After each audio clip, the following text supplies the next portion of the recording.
Buenos días. Agradeciendo en primer lugar al comité organizador para la realización de este curso y bueno, ya enfocándonos en el tema en sí, el tema que hoy vamos a desarrollar es de la edad cronológica a la edad funcional, cómo decidir en atención primaria en salud. En primer lugar, primero quiero hacer referencia a la agenda que vamos a desarrollar. Tenemos que mencionar necesariamente cuáles son las diferencias entre edad cronológica y edad funcional, mencionar sobre distintos apartados en la relación a la fragilidad sarcopenia, que también ha mencionado el doctor Dinamarca, la evaluación funcional, las decisiones clínicas a tomar, cómo debemos estratificar riesgos, cómo se deben hacer las intervenciones, qué debemos tener en cuenta sobre las barreras y desafíos que actualmente se genera un problema en el Perú, y finalmente las conclusiones. Como pequeña introducción, nosotros tenemos que tener en cuenta algo. El envejecimiento ya no se puede ocultar ni tapar con un dedo. La población desde 1950 se tenía como que un decálogo que esto era una pirámide, ¿no? Pero esta pirámide ya no es tan una pirámide. Está empezando a dejar de ser una pirámide, incluso en el 2025, con esta publicación del INEI, cada vez la población envejece más y cada vez hay más adultos mayores, por ende, ¿no? Entonces la prevalencia de envejecimiento está aumentando y nosotros debemos enfocarnos en esta población. Esta población es la que necesita un tratamiento adecuado. No son adultos mayores que simplemente acuden por una dolencia o por un problema. Son adultos mayores que tienen algo más aparte de ese problema. A la mano derecha nosotros podemos observar en la imagen al famoso John Turner, pesista, utilizado como ejemplo en múltiples ponencias en diferentes congresos de sarcopenia, una persona de 79 años con una masa muscular realmente conservada frente a un adulto mayor que podría llegar a cualquiera de nuestros consultorios o incluso ser un familiar nuestro, donde nosotros vemos la diferencia, ¿no? 79 años con una buena reserva funcional y masa muscular y 79 años bastante disminuido en masa muscular. Entonces, empecemos acerca de la definición. La edad cronológica simplemente es el momento o el tiempo que transcurre desde que una persona nace hasta que llega el envejecimiento. Nada más. Y se cuantifica en años. Listo, ahí queda. Pero la edad funcional no necesariamente se involucra y se desarrolla de esa forma, sino que desde que una persona nace hasta que se produce o inicia el envejecimiento, se ve condicionado por el funcionamiento de la capacidad física, de la capacidad cognitiva, de cómo se encuentra de la forma psicológica y qué tan buen soporte social puede tener. En ese transcurrir del tiempo, el funcionamiento se va a ver involucrado en estos cuatro apartados principales. Pero la edad funcional también está determinada por otras, por ejemplo, un gran síndrome geriátrico, la fragilidad, por las enfermedades que tiene nuestro paciente, por cómo se involucra la capacidad intrínseca. Entonces, si nosotros vemos comorbilidades, capacidad intrínseca, funcionamiento, vemos que la edad funcional es la acumulación de problemas médicos y de problemas psicosociales que hacen que la reserva funcional de mi paciente disminuya.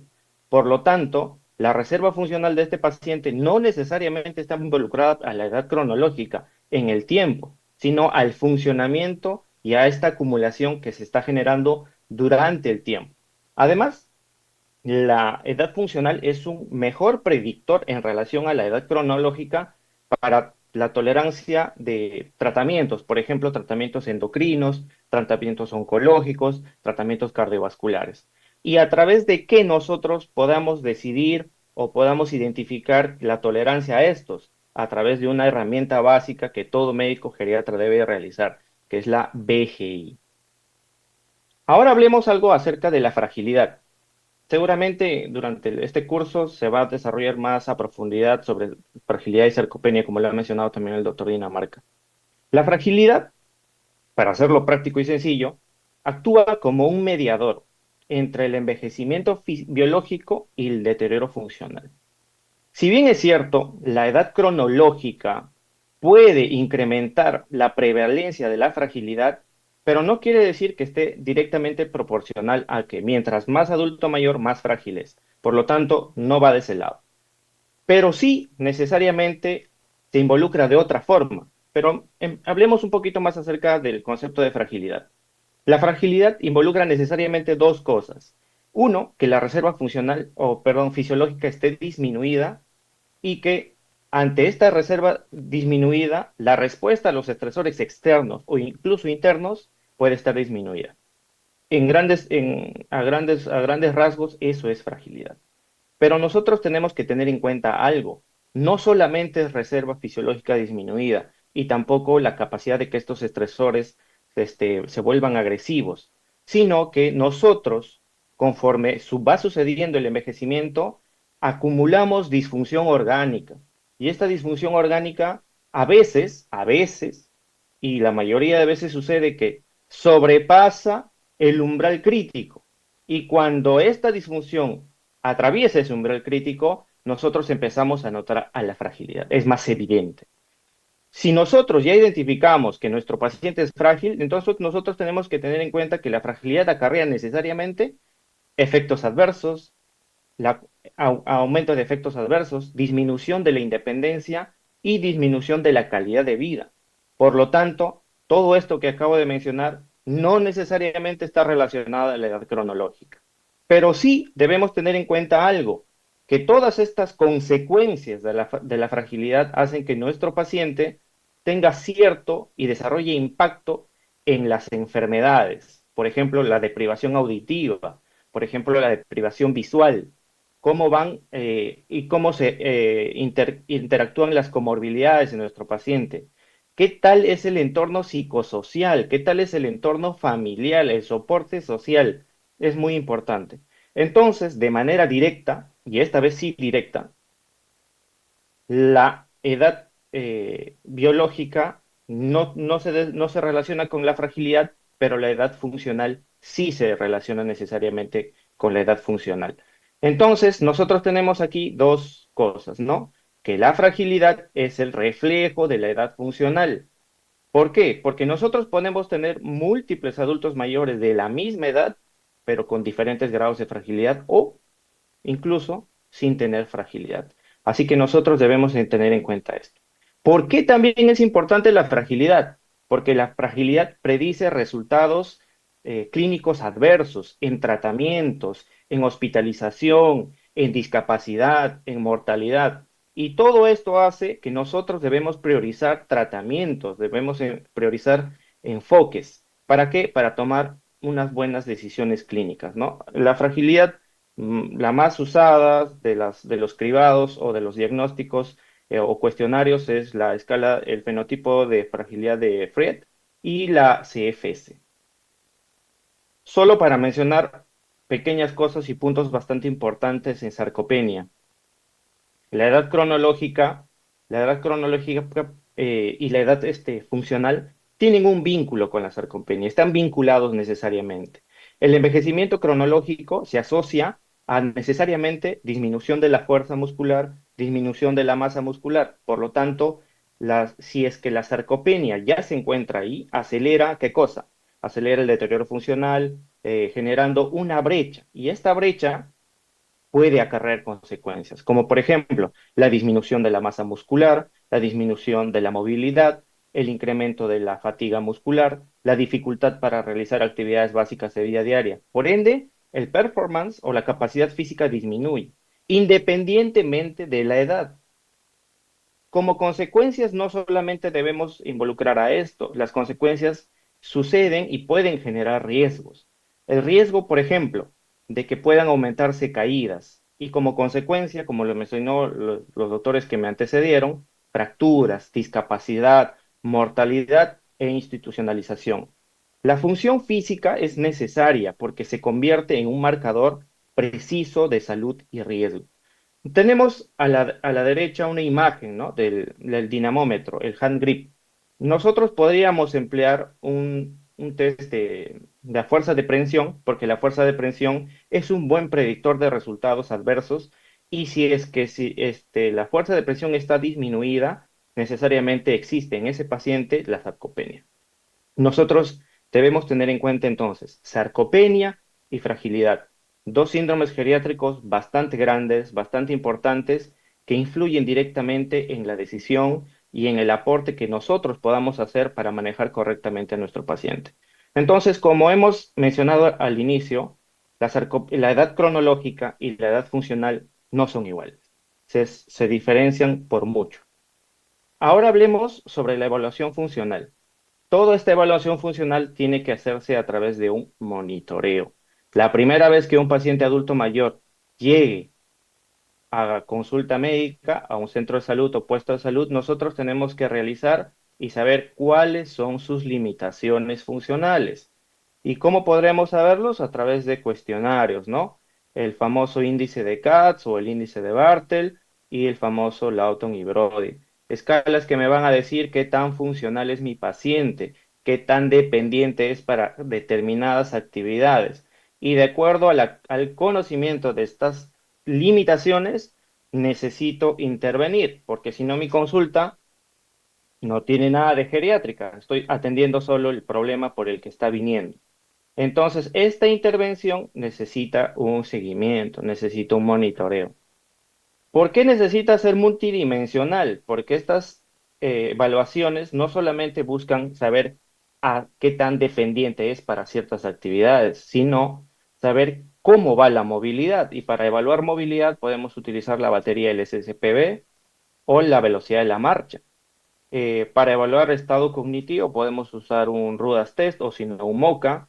Y para evaluar riesgo de caídas podemos utilizar el Time Up and Go o también el cuestionario de Tinetti. Entonces, con estas evaluaciones más la primera que hemos tenido, nosotros identificamos que el paciente es qué tan vulnerable es y qué tan probable esté desarrollando fragilidad. Debemos enfocarnos en la persona, claro que sí, porque si no, no estamos haciendo una medicina enfocada directamente en las preferencias de un paciente. ¿Cómo podemos evaluar la otra parte, la parte que no se pregunta, la parte que no se puede medir de forma objetiva a través de pruebas físicas, sino podemos utilizar estos cuestionarios que se han desarrollado en Perú, el WUDAS 12, que me va a evaluar la parte del funcionamiento psicosocial de esta persona y su entorno, y el cuestionario Dialog me va a evaluar la calidad de vida. Esto, más la evaluación del performance físico, más las dependencias y el apartado de nutrición, con eso nosotros vamos a tener una evaluación bastante completa. ¿Por qué tiene que ser interdisciplinario? Porque no solamente nosotros vamos a enfocarnos en el tratamiento único que podamos dar, sino podemos apoyarnos de otras especialidades como otorrino, como oftalmología, como medicina física para que nuestro manejo sea completo.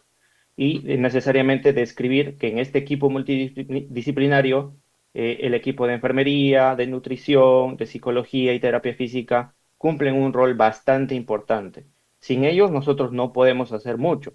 Este equipo funciona, como dice, como bien dice la palabra, en equipo, no de forma independiente. Y todo lo que nosotros podamos hacer por este paciente tiene que seguir un monitoreo. Lo vuelvo a repetir, esto es necesario, es importante. Si nosotros no seguimos un monitoreo, si lo hacemos de forma independiente y el paciente también no entiende la necesidad de continuar esta evaluación de forma periódica y constante, vendrá el paciente al siguiente mes, después a los 4 meses y después al siguiente año, como normalmente suele suceder en la práctica clínica diaria. ¿Para qué debemos hacer eso? ¿Con cuál es el fin? Para tomar unas decisiones clínicas correctas. Nosotros tenemos tres grandes bases: la funcionalidad, la comorbilidad y las prioridades. De acuerdo a estos tres grandes entes, nosotros debemos de tomar decisiones. Pero para tomar decisiones tenemos que, nuevamente, y lo repito, realizar nuestro procedimiento Gold Standard, la BGI. Y con la BGI nosotros vamos a identificar uno, más síndromes geriátricos y dos, sobre qué tipo de paciente estamos tratando, qué tan complejo clínicamente es y básicamente llegar a una conclusión previa y decir, el tratamiento que se le podrá ofrecer necesariamente va a mejorar su calidad de vida o es un tratamiento fútil. Si es un tratamiento fútil y en lugar de mejorar la expectativa y sobre todo calidad de vida con disminución de la progresión de la enfermedad, bien. Pero si no va a suceder de esa forma, es un tratamiento fútil. Y si es que nosotros insistimos de forma constante de que se tiene que hacer porque se tiene que hacer, lo único que nosotros podríamos generar es el sufrimiento, el empeoramiento de la calidad de vida y probablemente el deceso de nuestro paciente. Entonces, cuando nosotros tomamos decisiones, tenemos que hacer intervenciones en las prioridades, en el curso de la enfermedad o el estadio en el que se encuentre y las expectativas que se puedan tener. Pero sobre todo en el curso de la enfermedad, porque hacia ese estamos dando el tratamiento, ¿verdad? Y la condición en la que se encuentra el paciente, obviamente. El riesgo-beneficio, ¿qué tan beneficioso va a ser si es que nosotros empecemos una quimioterapia en un paciente frágil? ¿Será necesario la carga del tratamiento? ¿Qué condiciones físicas o qué condiciones emocionales dejarán en mi paciente? La expectativa de vida sí es corta. ¿Será necesario dar un tratamiento tan intensificado, tan agresivo y el impacto en su calidad de vida? Si aún así insisto en darle de todo y a altas dosis, el impacto de vida en la calidad de vida, perdón, va a tener una disminución, ¿no? Probablemente no sea lo ideal. Entonces nosotros, para eso usemos la BGI, para ajustar el tratamiento. Y este tratamiento tiene que ajustarse de acuerdo a la condición, a las comorbilidades, a la fragilidad, a la sarcopenia, al estado de nutrición, al estado cognitivo.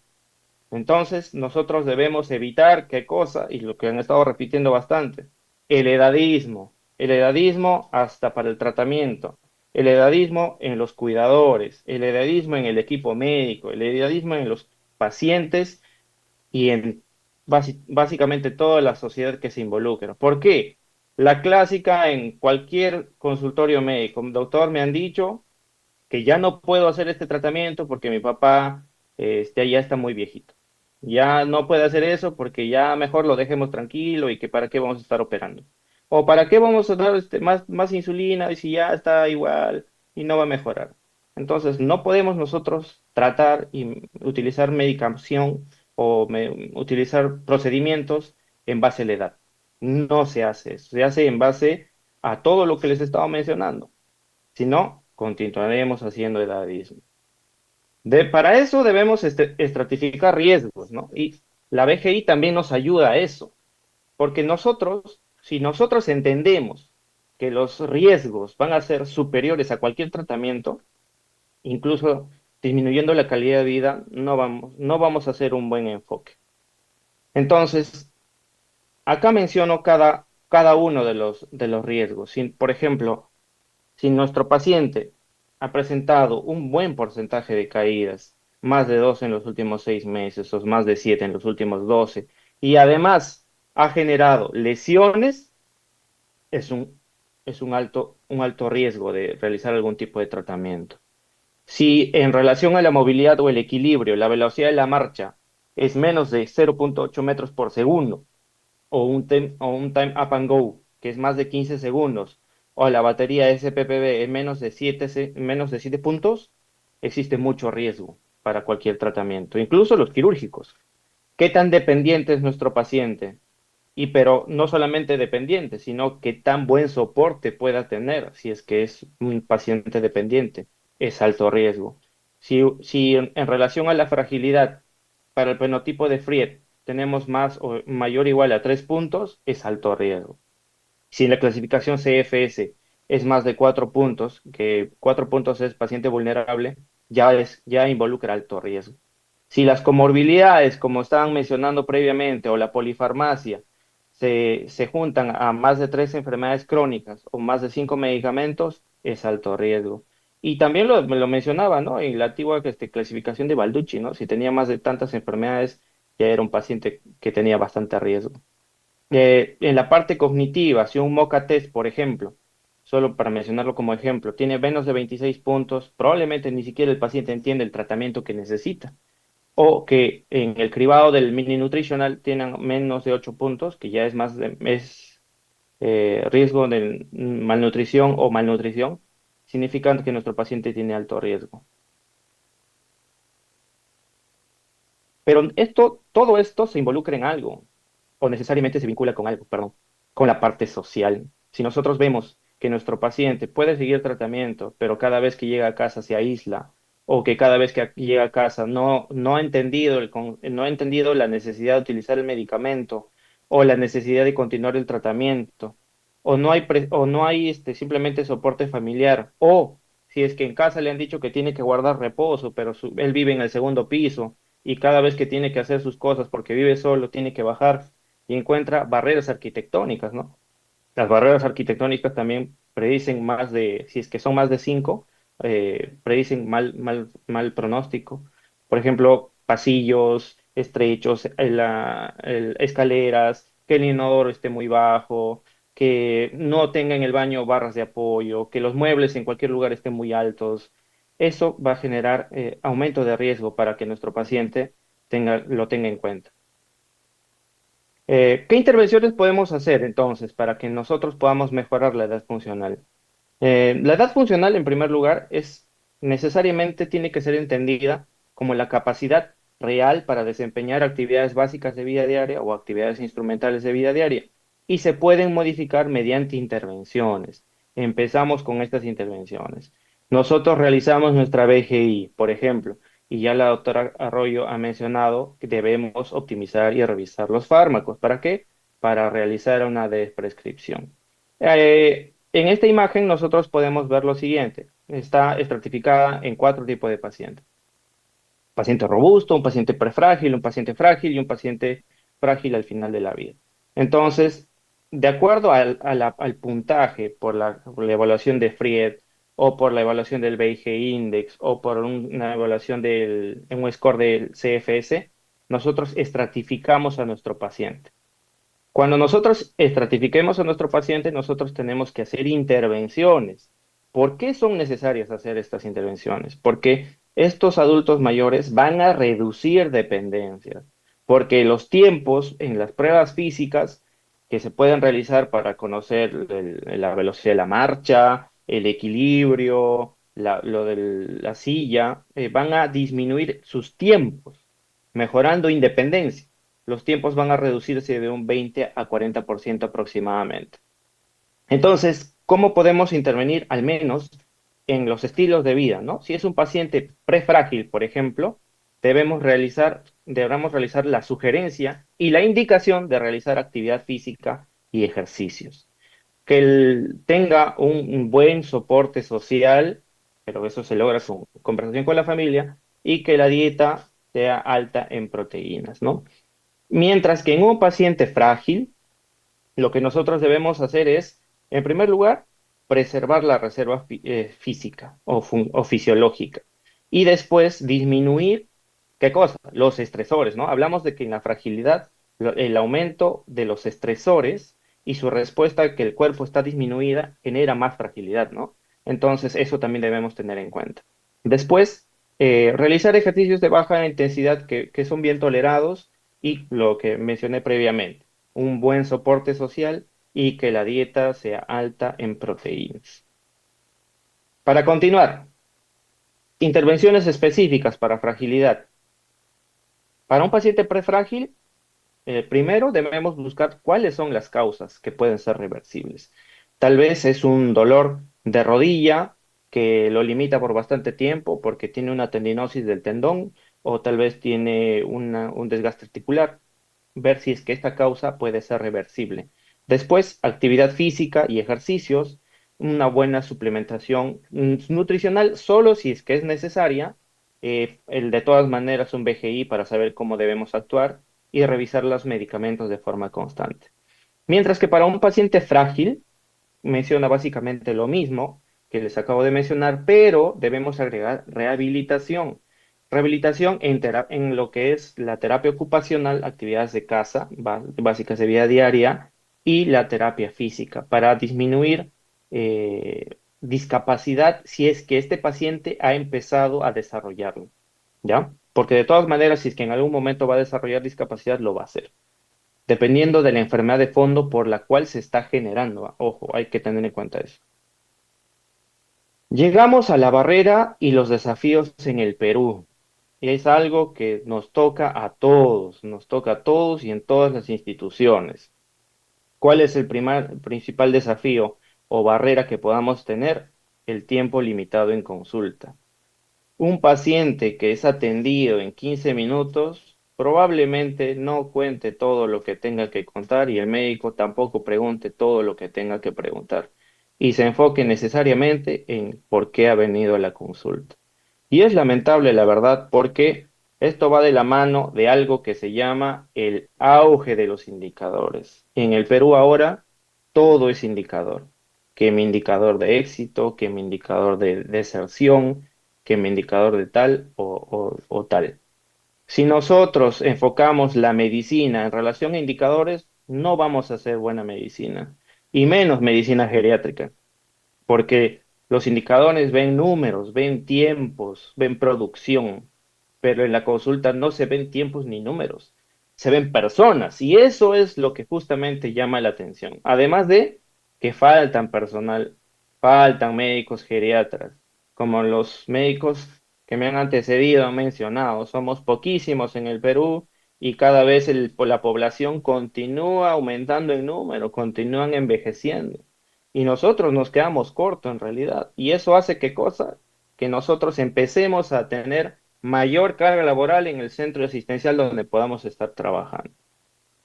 ¿Qué más es un desafío o una barrera? La ausencia de herramientas estandarizadas. Tal vez en lugares como Lima podamos tener acceso a herramientas recién publicadas, donde incluso han sido validadas para poblaciones peruanas, pero eso no sucede en provincia, por ejemplo.